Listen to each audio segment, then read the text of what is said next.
নমস্কার। আমাদের জীবনে বাস্তুর গুরুত্ব অপরিসীম। শুধু কুষ্ঠির দোষ নয়, বাস্তুতেও যদি দোষ থাকে, একটা জীবন বা একটা পরিবার, ফ্যামিলি ধ্বংস হয়ে যেতে পারে। আমার জানাশোনা অনেকে আছে, অনেকেই বলেছে যে যেদিন গৃহপ্রবেশ করবে গৃহকর্তা সেই দিনই মারা গেছে। আর তার বাড়িতে দক্ষিণ পূর্ব দিকে টয়লেট করেছিল। তো এই যে দক্ষিণ পূর্ব দিকে টয়লেট বা উত্তর পশ্চিম দিকে টয়লেট, এটা একটা ভয়ঙ্কর দোষ। এটা একটা ভয়ঙ্কর দোষ। শুধু টয়লেট নয়, টয়লেট, রান্নাঘর, সিঁড়ি, যাতায়াতের পথ বা জলের রিজার্ভার, এগুলো যদি করেন দক্ষিণ পূর্ব দিকে বা উত্তর পশ্চিম দিকে, তাহলে আপনি প্রবল বাস্তুদোষে পড়ে যাবেন। এবং তার ফলটা কি হবে? বাড়িতে অকাল মৃত্যু হয়ে যাবে, বাড়িতে দুরারোগ্য রোগ এসে যাবে, বাড়িতে বংশনাশ হয়ে যাবে, কোনো পুত্র সন্তান হবে না। আর যদি এরকম বাড়িতে গিয়ে ওঠেন, কিনে যদি এরকম একটা ফ্ল্যাটে বা এখন তো আমি দেখতে পাচ্ছি যত ফ্ল্যাট বানাচ্ছে সব রিস্ক নিচ্ছে না, কোনে আর বানাচ্ছে না, ওই মাঝখানে বাথরুম বানিয়ে দিচ্ছে। ঠিক আছে, মাঝে বাথরুম বানাও, দোষ হবে না। আর সেখানেও তারা ভুল করছে। তারা দক্ষিণ পূর্ব দিকে অগ্নিকোণ ভেবে রান্নাঘর বানিয়ে দিচ্ছে, এটাও দোষ। দক্ষিণ পূর্ব দিকটা অগ্নিকোণ নয়, এখন এখন দক্ষিণ পূর্ব কোণটা হচ্ছে ঈশান কোণ। ম্যাক্সিমাম আমি এই অনলাইনে যত বাড়ির বিজ্ঞাপন দেখছি, আমি আবার ওখানে কমেন্ট দিয়ে দিচ্ছি যে এই বাড়িটা এই দক্ষিণ পূর্ব দিকে রান্নাঘর করেছেন, এটা কিন্তু আপনাদের দোষ। 1 নাম্বার। 2 নাম্বার, আপনি যেখানে রান্না করছেন কোন দিকে মুখ করে রান্না করছেন এটা খেয়াল করুন। যদি উত্তর দিকে মুখ করে রান্না করছেন তাহলে কিন্তু আপনি একটা পয়সাও সঞ্চয় করতে পারবেন না। আপনার মাসে যদি 1 লাখ টাকা রোজগার হয়, আপনার 1.5 লাখ টাকা খরচা হয়ে যাবে। এটা একদম অবধারিত একটা সত্য, দেখে নেবেন। তো উত্তর দিকে মুখ করে রান্না করবেন না। এই রকম যে দোষ। আর এখনো অনেকে ভুল করে উত্তর পূর্ব কোণটাকে ঈশান কোণ ভাবছে। ঠাকুরের পুজো করছে ঈশান কোণ, উত্তর পূর্ব কোণে মুখ করে ঠাকুরকে রাখছে, ঠাকুর ঘর করছে উত্তর পূর্ব কোণে, পূর্ব দিকে মুখ করে ঈশ্বরের নাম জপ করছে, পূর্ব দিকে মুখ করে এই মূর্তি রেখে পুজো করছে।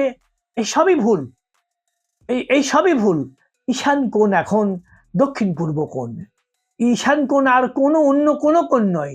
আপনি যদি ঈশ্বরের নাম জপ করতে চান, আপনি যদি এখন ঈশ্বরের নামটা অজন, আপনি যদি অজন মন্ত্রও জপ করতে চান, আপনাকে দক্ষিণ পূর্ব দিকে মুখ করে করতে হবে। এর বাইরে আর অন্য কোনো কোণে করা যাবে না। যদিও উত্তর পশ্চিম কোণটাকেও আপনাকে মান্যতা দিতে হবে ঈশান কোণ বলে, সেটা হচ্ছে এই বাথরুম করার জন্য, রান্নাঘর করার জন্য, এইসবে জলের কল করার জন্য, এইসবের জন্যে, সিঁড়ি করার জন্য, এইসবের জন্যে। কিন্তু আপনাকে ঠাকুরের পুজো যদি করতে চান, জপ করতে চান, তাহলে আপনাকে দক্ষিণ পূর্ব দিকেই মুখ করে করতে হবে। এর বাইরে আর অন্য কোনো কিছু নয়। কেন দক্ষিণ পূর্ব? এই দেখুন, এটার কারণে দক্ষিণ পূর্ব।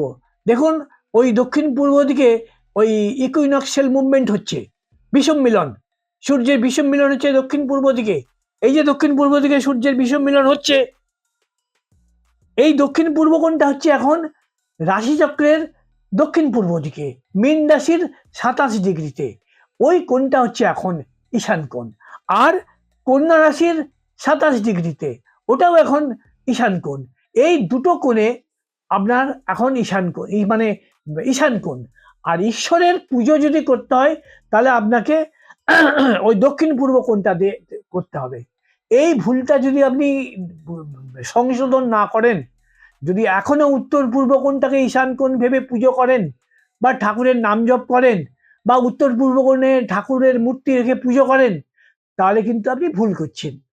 আপনাকে দক্ষিণ পূর্ব দিকে সাউথ ইস্টে আপনাকে ঠাকুরকে বসাতে হবে আর তার পুজো করতে হবে। নাহলে কিন্তু আপনি প্রবল দোষের মধ্যে পড়ে যাবেন। কারণ আপনি উল্টো দিকটায়, দক্ষিণ পূর্ব দিকে তো আপনি টয়লেট বানিয়ে দিচ্ছেন, অথবা আপনি দক্ষিণ পূর্ব দিকে রান্নাঘর বানিয়ে দিচ্ছেন। দক্ষিণ পূর্ব দিকে রান্নাঘর বানিয়ে দিলেই আপনার বাড়ি সেটা বাস্তুদোষ হয়ে যাচ্ছে।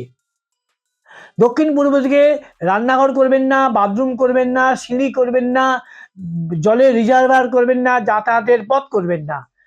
দক্ষিণ পূর্ব দিকে আর উত্তর পশ্চিম দিকে এই দুটো কোণে কোনোভাবেই করবেন না। তাতে যদি ফ্ল্যাটটা না কিনতে হয় না কিনবেন, যদি ফ্ল্যাটটা ছেড়ে দিতে হয় তো ছেড়ে দেবেন, তবু কিনবেন না। তো এই দোষগুলো সবসময় দেখে সাবধান হয়ে একটা ফ্ল্যাট কিনুন বা বাড়ি কিনুন। আর বাড়িটাও তৈরি করুন এই দোষগুলো ইয়ে করে। যদি বাড়িতে আপনার এরকম কোনো দোষ হয়ে থাকে তাহলে এই দোষটা খণ্ডন করুন। কি করে খণ্ডন করবেন? বাস্তু যজ্ঞ করে। এই বাস্তু যজ্ঞ করে বাস্তুর সেই সেই বাস্তুর মাটি নিয়ে এসে এই যজ্ঞ করে ওই যজ্ঞ ভস্য দিয়ে নিয়ে গিয়ে ওই মাটি যেখান থেকে নিয়েছেন সেখানে আবার পুঁতে দিতে হবে। আর বাস্তু যজ্ঞের জল নিয়ে গিয়ে যেখানটায় দোষ হয়ে আছে সেই জায়গাটাকে আপনি ডিটাচ করে দিয়ে মূল বাস্তু থেকে ডিটাচ করে দিয়ে জল ছিটিয়ে দিতে হবে, তবে আপনার বাস্তু দোষ কাটবে। তো এই বাস্তু দোষগুলো খণ্ডন করুন, নাহলে কিন্তু আপনার কুষ্ঠির দোষের থেকেও মারাত্মক ক্ষতিকর হয়ে যাবে। তো আপনাদের যদি এই ভিডিওটা ভালো লেগে থাকে তাহলে আমাদের চ্যানেলটা সাবস্ক্রাইব করে পাশের বেল বাটনে একটা পুশ করে দিন। আর আরও লোককে সচেতন করার জন্যে এই ভিডিওটা শেয়ার করে দিন। নমস্কার।